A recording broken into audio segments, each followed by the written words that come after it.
다음에 이제 제가 이제 이게 이제 시간 끌기가 우리나라 대한민국 사회와 경제에 미치는 영향을 좀 얘기를 해야 되겠어요.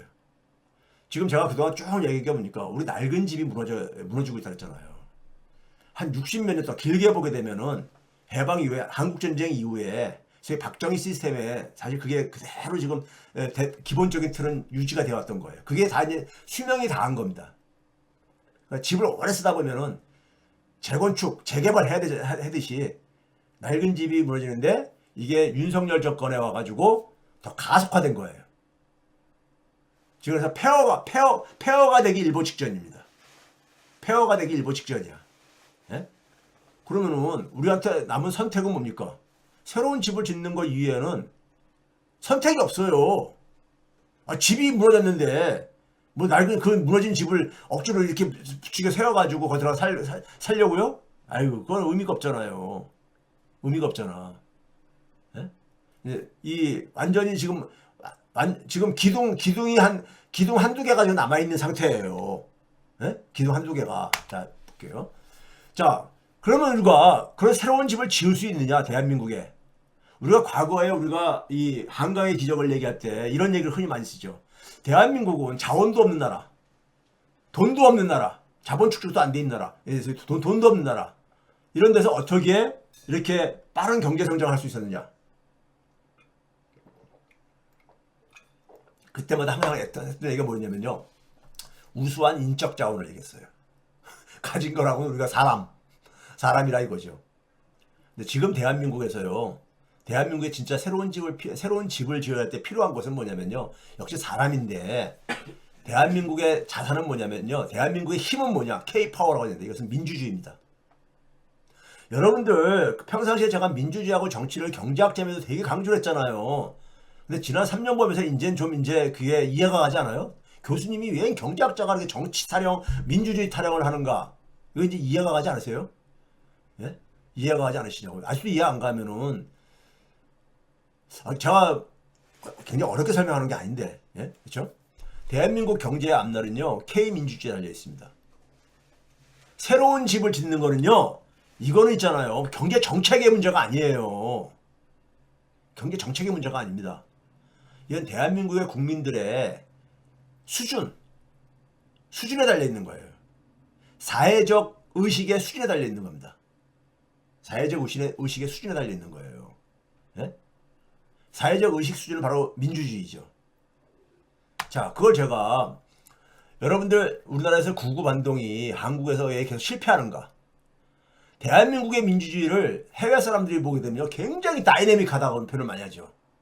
대한민국처럼 우리가 다이내믹한 나라가 없다고 그런 얘기 많이 해요.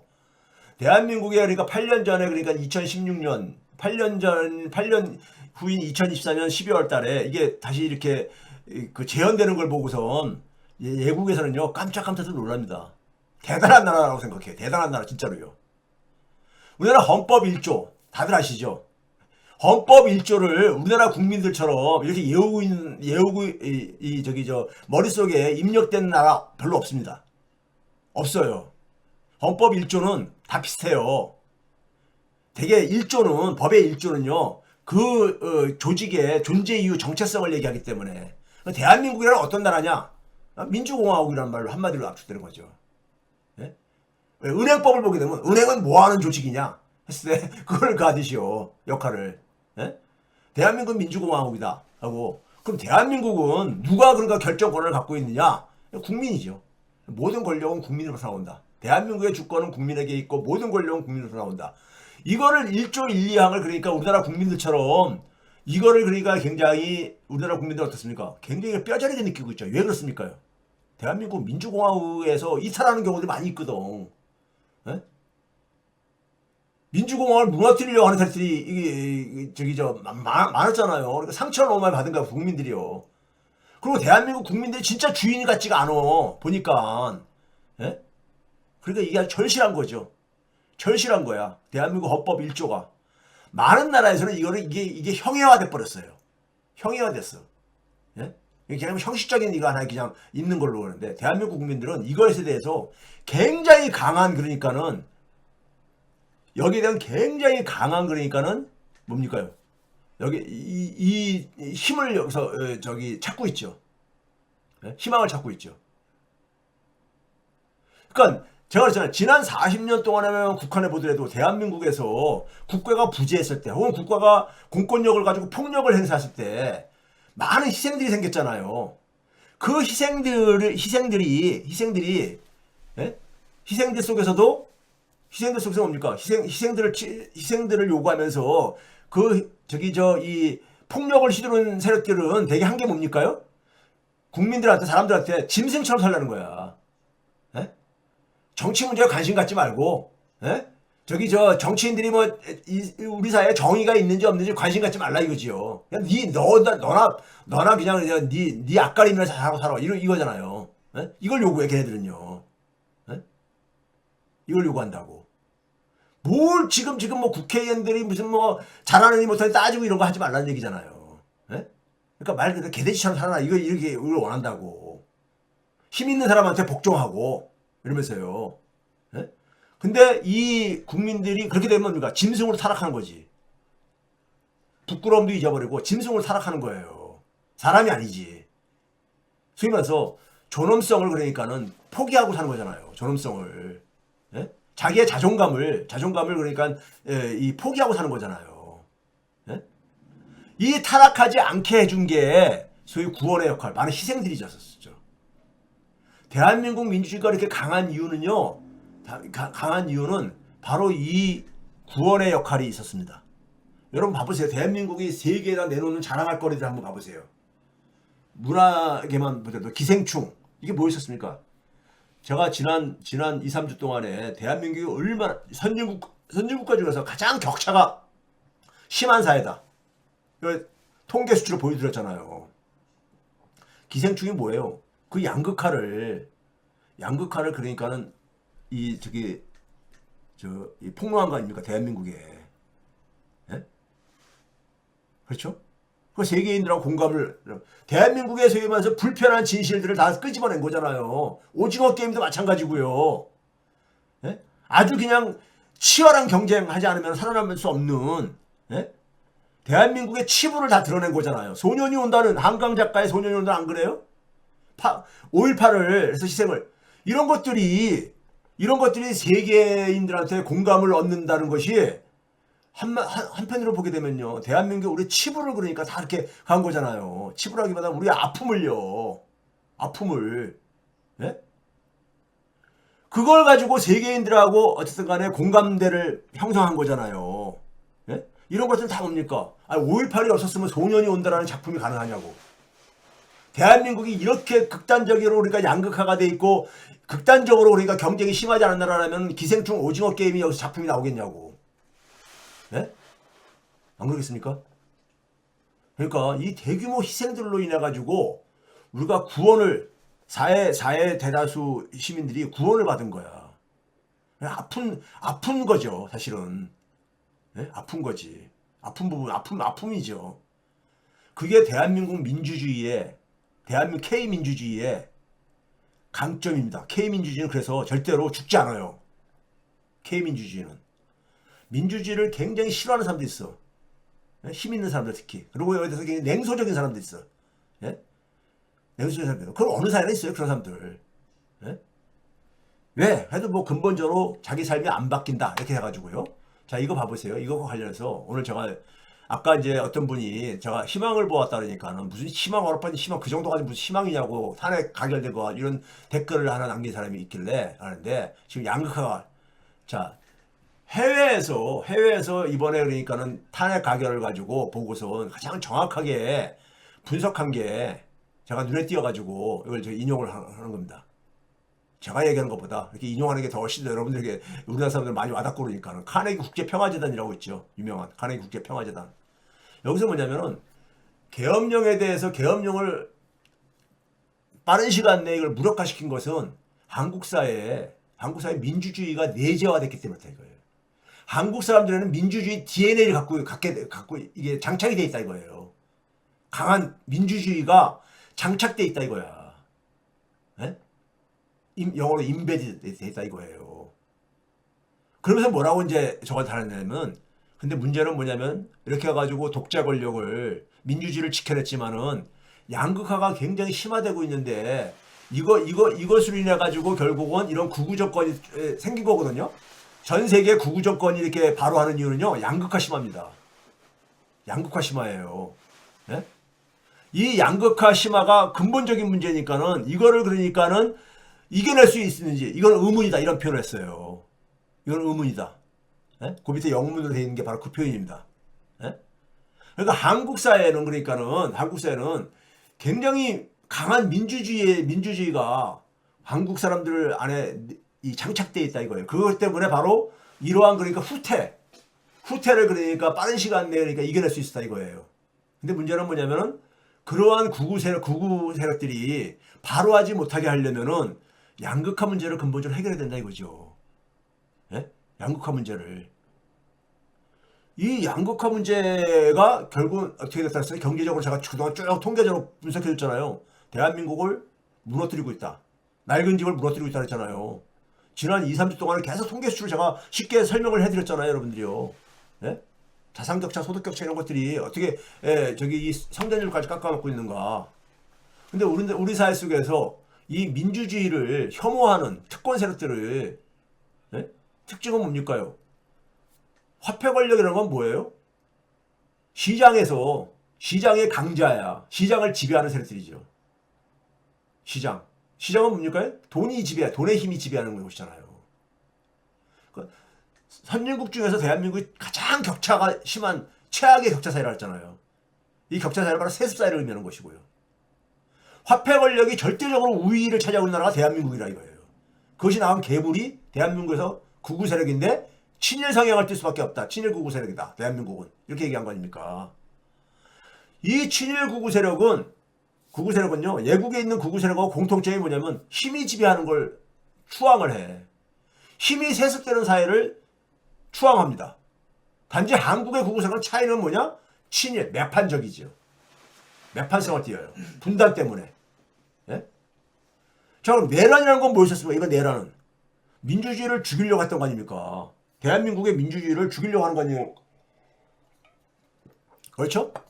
민주주의에 대한 살인행위죠. 그리고 궁극적으로 뭐냐면 국민들이 개돼지처럼 살아라 이거예요. 예?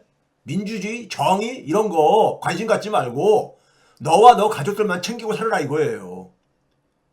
박정희가 그렇게 했었거든요. 박정희 시스템의 가장 나쁜 게 바로 그거예요. 저는요. 인간의 짐승화를 시도하는 거죠. 짐승이라는 건 뭡니까? 짐승이라는 건 철저하게 힘에 굴종적이죠. 자기보다 강한 짐승한테는 깨갱거리잖아요. 예? 자기보다 약한 짐승은 아주 그냥 물어뜯고 죽이려고 먹잇거리 삼고요. 그렇죠? 짐승이라는 건 뭐냐면은 이 불평등을 그러니까는 이걸 내면화된 거예요. 그 자신보다 약한 존재를 공격거리로 삼아가지고 극도의 스트레스를 푸는 거예요. 극도의 스트레스를. 예? 그 제가 그러잖아요. 남성 청년의 적이 여성 청년이 아니라고요. 대한민국 청년층의 적이 외국인 근로자가 아니라 이거예요. 자영업자의 적이 그러니까는 최저임금 노동자들이 아니라 이거입니다. 다 같은 그러니까 어쨌든 간에 약자들인 거야. 예? 근데 그들을 그러니까 그렇게 짐승 같은 존재가 되게 만든 게 바로 뭐 때문이냐? 대한민국이 극단적으로 이 화폐 권력의 우위사기 때문인 거예요. 돈의 힘이 지배하는 사회이기 때문인 거야. 그러니까 인간 존엄을 포기하고 부끄러움을 망각한 존재로 살아가길 바래. 예? 그래야지만이 돈 많은 사람한테 깨갱거리고 알아서 기고 눈치 보고 이렇게 살길 바라는 거야. 예? 그러니까 무슨 뭐 민주주의 정의 이런 거는 그러니까는 개나 주라 하고 이렇게 하면서 살라 이거예요. 그러니까요. 근데 이번에 10대 20대의 모습은 자각을 한 거죠. 국가가 없을 때, 정부가 그러니까 없을 때 어떻게 사회가 얼마나 그러니까 안전하지 않은 사회가 되는지를 자각을 한 거죠. 네? 이게 저는 그래서 이번에 최고의 성과는 이거예요. 왜냐면 한 나라의 미래는요. 그 사회의 20대의 모습을 보게 되면 그 사회의 20년 후의 모습이 대충 그려집니다. 네? 그들이 20년을 하면 40대 때 40대는 사회 중추 세력이니까요. 연령적으로는. 예? 이게 저는 이걸 봤을 때 대한민국의 특권 세력들의 가장 패착입니다. 자기 발등 찍은 거야. 제가 그래서 자부월적을 했잖아요. 계엄령 선포는 이건 철저하게 자기 발등 찍은 겁니다. 대한민국의 극우 세력들이. 예? 패착이야. 이건 윤석열이 역설적인 표현이지만 윤석열이 대한민국에 준 선물이야. 마지막 준 선물이야. 예? 선물인 거예요. 그러니까요. 그래서 천우신조라고 제가 표현한 게 바로 그겁니다. 대한민국은요. 결국은 제가 여러 번 보여드렸죠. 한 사회는 기본적으로 시장 권력하고 사회 권력, 그러니까 우리가 정치 권력하고 이게 균형을 이뤄야 되는 거야. 균형을. 이거는 보수 쪽에 있는 사람들도 이거 귀담아 들어야 됩니다. 시장 권력만 가게 되면요. 사회가 지속 불가능해져요. 극단적인 불평등 사회가 된다니까. 이거 간단한 논리잖아요. 돈이 이미 지배하는 곳이 시장인데 극단적인 불평등이 되져요. 근데 사회는 함께 생산하고 함께 그러니까 살아가야 되는 곳이잖아요. 그 역할을 맡은 게 바로 뭐냐면 정치 영역이고 바로 그게 민주주의의 힘인 거예요. 예? 그래서 제가 주역에 있는 그 표현을 제가 여러분들이 지난번에 표현했잖아요. 어떻게 되냐. 화폐시장과 민주주의는 상극적인 관계. 얘는 화폐 권력을 시장을 지배하고 있는 사람들은 민주주의 싫어해요. 왜? 자기 권한을 자꾸만 제어하려고 하니까. 예? 돈 많이 번 사람들한테 세금 좀 더 내라고 그러니까 싫어하죠. 그런데 상극적인 관계야. 그런데 경제가 발전하려면요. 민주주의 발전 없이는 안 돼요. 민주주의 발전 없이는. 예? 그렇죠? 그러니까 이거는 상생을 해야 되는 거야. 상극이면서 상생인 거야. 이게 그러니까 동양 철학에서 우리가 대표적인 주요 개편이 색중유화라고 제가 했잖아요. 연못 가운데 불이 있다 이거예요. 물속에 불이 어떻게 있냐 이렇게 생각할 게 아니에요. 예? 우리가 흔히 주전자에 물을 끓이는 거에 밑에 뭐가 있습니까? 불이 있잖아. 불이 있잖아요. 그래야지만이 물은 그러니까 하나의 변화를 가능하죠. 예? 액체에서 기체로 그러니까 이게 변화가 가능한 거잖아요. 변화라는 것은 그렇게 상극적인 게 상생을 해야지만 만들어지는 거거든요. 사회가 변화라는 건 뭐예요? 진보하고 발전한다는 거잖아요. 시장과 민주주의가 균형을 이뤄야 돼. 이 균형이 깨지게 돼가지고 정치만 너무 과잉돼도 그게 바로 뭐라 했어요? 현실 사회주의에서 봤었던 예? 경제가 굉장히 그러니까는 침체하게 되죠. 근데 민주주의가 약화되고 화폐 권력만 낳게 되면 어떻게 되냐? 굉장히 부패하고 전통적인 이 특권층이 지배하는 봉건 사회로 세습 사회로 후퇴한다 이거예요. 세습 사회로. 이거 균형이 중요한 거예요. 균형이요. 예? 이 균형을 만들어야 되는 거야. 새로운 집을 만들 때 어떻게 집을 설계하냐 했을 때 새로운 집을 설계하냐 할 때 바로 이 시장 권력과 시장과 민주주의가 균형을 이루도록. 예? 근데 이걸 제가 지난 수년간 여러분들에게 계속해서 이것의 중요성을 제가 얘기한 거고 책도 쓴 거 아닙니까? 화폐 권력과 민주라는 책도 쓴 이유가. 예? 근데 대한민국의 힘과 자산은 민주주의가 굉장히 이게 예국인들이 볼 때 쟤네들은 내장돼 있는 것 같다. 그런 표현을 할 정도까지 민주주의 DNA가 그러니까. 근데 거기는 아픔이 있다고 했죠. 아픔의 역사가 있다 했잖아요. 근데 대한민국의 힘과 자산은 이겁니다. 대한민국이 그다음에 갖고 있는 게 뭐예요? 그러니까요. 이거죠. 이걸 가지고 사회를 그러니까는 사회가 발전 진보할 수 있는 사회를 설계할 수 있는 겁니다. 그건 제가 그동안 많이 얘기했잖아요. 우리가 원하는 나라라는 게 뭡니까요? 우리 흔히 국민이 진짜 주인인 나라 만들기 위해서는 국민에게 힘이라는 것은요. 그냥 헌법에 규정한다고 해서 힘이 있는 게 아니잖아요. 실질적인 힘을 돌려주면 가능해. 네? 그래서 제가 그랬잖아요. 소득과 금융에 대한 기본적인 권리를 그러니까는 존 스튜어트 밀이 그러니까는 지금부터 230년 전에 했던 얘기예요. 영국의 그러니까 초기 사상가들이. 네? 그러니까 대내적으로는 돈이 힘에 지배하는 시장과 사람이 지배하는 민주주의 사회의 균형 회복이 가능하고요. 그래야지만이, 예? 그래야지만 가능할 게 아닙니까? 국민들이 그러니까 이에 대해서 중요함을 느끼고요. 그리고 이를 바탕으로 해가지고 제가 그런 얘기했죠. 민주주의가 강한 나라는 다른 나라들 함부로 못한다. 저기 북유럽 국가들 보게 되면 인구 1,000만 안팎뿐이 안 되더라도요. 굉장히 저기 함부로 못하잖아요. 다른 나라들이요. 그 이유가 민주주의 강국이고 투명하고 그렇기 때문에 국민들이 그러니까 굉장히 사회에 대해서 신뢰를 하기 때문인 겁니다. 대외적으로는 지금 어떤 상황입니까요? 전 세계 극우가 지금 막 저기 발언을 하고 있잖아요. 예? 민주주의 확산이나 인권에 관심이 없습니다. 대부분 나라들이 지금 예? 아주 그냥 궁지에 몰려 있잖아요. 궁지에. 자유무역에 대해서도 회의적이고 트럼프가 지금 다자주의의 기반 2차 세계대전 이후에 세계 기구들 유엔부터 해서 모든 세계 기구들은 IMF니 세계은행 모든 것들은 다 다자주의에 기반한 거잖아요. 근데 이 다자주의가 트럼프는 이런 거 다 무시하고 1대1로 양자주의를 이렇게 하겠다는 거 아닙니까? 예? 지금 뭐냐면 자유주의 패권이 수명이 끝나가고 있는 거죠. 지금 상황에서 볼 때는요. 그리고 무역 전쟁이 심해지고 유럽은 지금 병들었습니다. 제가 볼 때는요. 유럽은 지금 그러니까 뭐냐면 자기들 목소리를 못 내. 미국에 그냥 어쨌든 간에 저 기생을 해가지고 유럽의 활력이 일단 죽었잖아요. 예? 그리고 미국 패권에 대해서 유일하게 그걸 견제하는 게 중국과 글로벌 사우스의 저항이죠. 저항입니다. 이게 무슨 미국 패권에 해가지고 우위를 취할 정도가 아니기 때문에 저항이라고 표현한 겁니다. 이런 게 지금 심해지는 상황 속에서 우리가 대외적으로 굉장히 어려운 상황은 우리만이 아니라 많은 나라들이 지금 어려운 상황에 이런 서로 각자 도생이죠.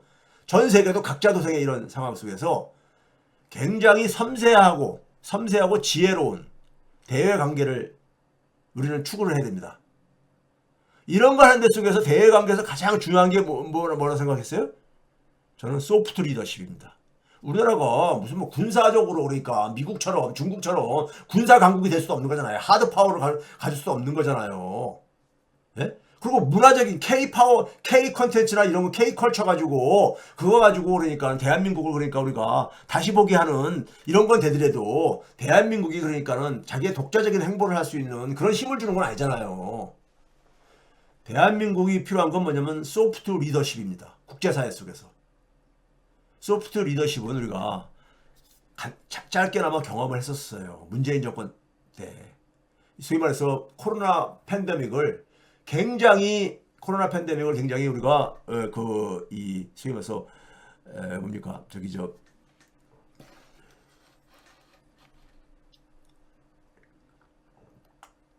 현명하게 이겨내면서 그 당시 제가 최백원 TV에서 많이 얘기했잖아요. 그 의미를요. 예? 얘기했잖아요. 그렇게 되게 되면요. 많은 나라들은 미국의 힘에 그러니까는 눈치를 보고 굴복을 해더라도 존경을 해서 가는 게 아닙니다. 그렇잖아요. 누가 힘을 가지고 하는 자기를 그러니까 제압하려고 하는 사람은 누가 존경을 합니까? 예? 마음속에서 그러니까 따르지는 않잖아요. 근데 한국이 민주주의에 기반을 해가지고 국가 사회가 돌아가고 하게 되고 국제사회 속에서도 그러한 연장선에서 대외 발언을 하고 그렇게 되면요. 한국하고 친해지고 싶어하고 한국하고 자기들이 같이 하고 싶어하고 한국을 그래가지고 웅크타트 유엔에서 선진국으로 이렇게 반을 집어넣은 이유가 제가 과거에 방송에서도 얘기했잖아요. 글로벌 사우스들이 한국 니네가 좀 역할 좀 해달라. 예? 소위 말해서 세계는 혼자 사는 게 아니에요. 트럼프는 이걸 다 그러니까 모래알처럼 다 헤쳐놓으려고 하겠죠. 근데 약자들을 항상 보게 되면 힘을 모아가지고 대응을 합니다. 대응을 하는데 그 속에서 누군가 리더 역할을 해주길 바라는 게 있거든요. 그 리더 역할은 우리가 그 사회가 얼마나 전 세계의 롤모델이 되는 사회를 만드냐 이걸 보여주려 달려있는 거예요. 네?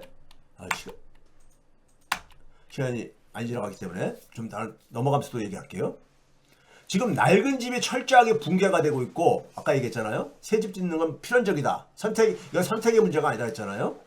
지금 이제 무너질 기둥이 한두 개 남은 거예요. 한두 개 남은 겁니다. 그럼 경제 상황을 한번 봐볼게요. 제가 경제학자니까는 경제 상황으로 한번 쉽게 얘기를 해볼게요. 한국 경제의 최대 장애물은 지금 현재 뭡니까? 불확실성, 리스크죠. 근데 이 불확실성과 리스크는 단기적인 불확실성이 있고 구조적인 불확실성이 있습니다. 구조적인 불확실성은 우리나라의 시스템이, 박정희 시스템이 그러니까 이게 수명이 다 해가지고 제가 그동안 쫙 보여줬잖아요. 최소한 지난 30년 동안 진행된 거를요. 단기적인 리스크는 뭐겠습니까? 이건 내란 세력의 저항입니다. 지금 시간 끌기 하고 막 이렇게 하면서, 예? 이렇게 하는 거 있잖아요. 지금 국힘당 섞어요. 윤석열이. 이겁니다. 이거 하면 할수록 리스크는 계속해서 지속되는 거예요. 환율이 안정 안 되고, 주가가 그러니까는 회복이 안 되고 하는 겁니다. 정치 불확실성, 정치 리스크가 지속될 수밖에 없잖아요. 단기적인 최대 리스크는 이겁니다. 윤석열이나 국힘당에는 국가에 대해서 관심이 없는 거야. 자기들 이익만. 지금 자기들이 이런 것을 그러니까는 이 탄핵을 그러니까 인정하지 않고 거부하면서 나라를 어떻게 지금 저 궁지에 몰아넣는가에 대해서 이게 지금 이런 거에 대한 관심이 없어. 이 사람들은요. 예? 특히 금융시장, 특히 자산시장에 최대 악재를 적용할 겁니다. 뒤에 사실 얘기했지만 부동산 시장의 구조조정은 결국은 이 정치적인 불확실성에 더해지면서 그동안에 좀 지속됐던, 그동안 이게 진행됐던 것이 이게 추가가 되면서 빠른 속도로 진행될 가능성이 커요. 네? 자, 지금 우리나라 한국 경제 취약성은요, 어떤 거냐면은 구조적인 취약성이 있다 보니까, 구조적인 리스크가 있다 보니까 작은 충격을 받아도 무너지는 경향을 보여줍니다. 그 대표적인 게 뭐예요? 2022년도에 김진태 사태가 촉발한 신용위기로, 자, 봐보세요. 아, 이건 뭐 저 주가하고 환율이 전 세계 주요 국가들하고 비교해서 어떻게 했는가 보여준 거고요. 자, 이게 봐보세요. 2022년 4분기가 윤석열 정권 전체 그러니까 분기 중에서 유일하게 마이너스를 기록한 게 두 번 있었습니다. 두 번이요.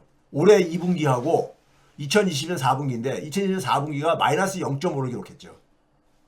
그 당시 뭐 민간 소비, 설비 투자, 수출 수입 다 마이너스 기록했어요. 다. 이렇게 다 마이너스 기록하기 쉽지가 않습니다. 예? 이게 뭐냐면은 구조적으로도 굉장히 체력이 약해졌는데 거기에 그러니까 어떤 하나의 리스크를 그러니까 우리가 제대로 관리를 못했을 때 이런 식으로 빠져버립니다. 빠져버려요. 이게 아까 제가 그랬잖아요. 첫 번째 잘못된 단추에서 이 비롯된 문제라고. 네? 통계적인 수치로요. 이거 봐보세요. 이 김진태 사태의 충격이 지금 현재 내란 사태의 충격하고 어느 게 더 클 것 같아? 예? 예를 들어서 성장률 마이너스 0.5%가 과거의 외환위기, 금융위기, 코로나 충격 때를 빼놓고는 가장 이게 그랬던 거예요. 카드 사태 때하고 똑같아 이게요. 이 소위 말해서 김진태 사태 때 이 마이너스 성장률이요. 제가 동그라미를 표시한 게 같기 때문에 그렇게 한 겁니다. 근데 지금 윤석열 리스크는 김진태 리스크보다 더 작을 것 같습니까? 이거 빨리 잠재우지 못하면은 잠재우지 못하고 이게 만약 지연되면은 그만큼 어떻게 되겠습니까요? 예? 경제는 그러니까는 빠르게 붕괴될 수밖에 없어요. 지금 자영업자를 섞어야 가지고 지금 가뜩이나 안 좋은 데다가 지금 굉장히 위험한 상황에 있는 거 아닙니까?